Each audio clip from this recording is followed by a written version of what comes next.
दरवर्षी कोल्हापुरात महापुराच्या फटक्यानं कोट्यावधींचं नुकसान आणि शेकडो गावांचं विस्थापन बिघडतं। मात्र यंदा जिल्हा प्रशासनाकडून पूर व्यवस्थापनासाठी आता IIT मंडी आणि CDECचं अत्याधुनिक तंत्रज्ञान कोल्हापुरात येणार आहे। यामुळे हवामानाचा अचूक परिसरनिहाय अंदाज आणि पूर नियंत्रणासाठी नव्या युगाची सुरुवात होणार आहे। कोल्हापूर जिल्ह्यात पूर ही एक सातत्याने डोकेदुखी ठरलेली नैसर्गिक आपत्ती आहे। 2019 आणि 2021 या वर्षात जिल्ह्यात 400हून अधिक गावं महापुराने बाधित झाली होती। दरवर्षी जुलै-ऑगस्टमधील काही दिवसांचा मुसळधार पाऊस कोट्यावधींचं नुकसान करून जातो। या पार्श्वभूमीवर आता कोल्हापूर जिल्हा प्रशासन आणि IIT मंडी यांच्यात पूर व्यवस्थापनासाठी सामंजस्य करार होणार आहे। या कराराअंतर्गत अत्याधुनिक तंत्रज्ञानाच्या साहाय्याने हवामानाचा सूक्ष्म आणि परिसरनिहाय अंदाज घेता येणार आहे।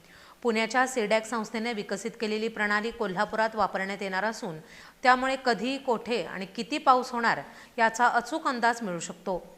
पावसाचे पाणी कोणत्या भागात किती वेळात पोहोचेल, त्याचा पूरस्थितीवर काय परिणाम होईल हेही या प्रणालीतून समजणार आहे। विशेष म्हणजे कोल्हापूर शहरात वॉर्डनिहाय हवामानाचा अंदाज मिळण्याची शक्यता आहे।